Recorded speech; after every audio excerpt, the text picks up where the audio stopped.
ಏನ್ ಅತ್ತಿ ಸಿಕ್ಕಾಳ್ಲೆಪ್ಪ ನಂಗ ಬರೀ ತಗೊಂಡ್ ಹೋಗಿದ್ದು ಸುಳ್ಳು ಹೇಳೋದು. ಹೋದ ಜನ್ಮಾನ್ಯಾಗ ನಮ್ಮ ಅತ್ತಿ ಏನೋ ಹಿಟ್ಲರ್ ಇದ್ಲ ಅನಿಸ್ತೈತಿ.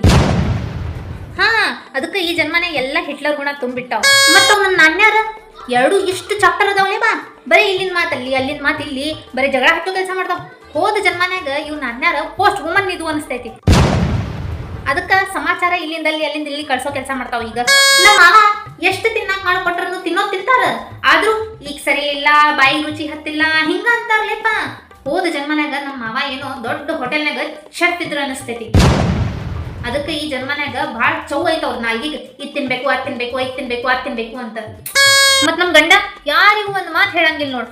ಹೋದ ಜನ್ಮನ್ಯಾಗ ನಮ್ ಗಂಡ ಏನೋ ಬಸವಣ್ಣ ಇದ್ದ ಅನಿಸ್ತೈತಿ. ಅದಕ್ಕೆ ಈ ಜನ್ಮನ್ಯಾಗ ಮುಂಡಿ ಹಿಲಾಯಿಸಿ ಅಂತ ಹೇಳಿ ಸುಮ್ಮನೆ ಬಿಡ್ತಾರ.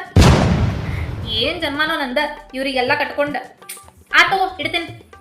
ಮಮ್ಮ ಪಾಸ್ಟ್ ಲೈಫ್ ಆಗ ನೀನೇನಾರೆ ಅಸ್ಟ್ರಾಲಜಿ ಏನೇನ ಆಸ್ಟ್ರಾಲಜರ್ ಹಂಗ್ಯಾಕನತಿ? ಯಾಕಂದ್ರ ನಿಂಗ ಎಲ್ಲಾದು ಪಾಸ್ಟ್ ಲೈಫ್ ಬಗ್ಗೆ ಗೊತ್ತೈತಲ್ಲ. ಬಹುಶಃ ನೀನು ಅವಾಗ ಯೋಚಿಸಿನೇನೋ. ಹೋದ ಜನ್ಮನ್ಯಾಗ ಈಕಿನ ನನ್ನ ಅತ್ತಿ ಇದ್ಲ ಅನಿಸ್ತೈತಿ. ಅದಕ್ಕೆ ಈ ಜನ್ಮನ್ಯಾಗ ನನ್ನ ಮಗಳಾಗ್ ಬಂದ.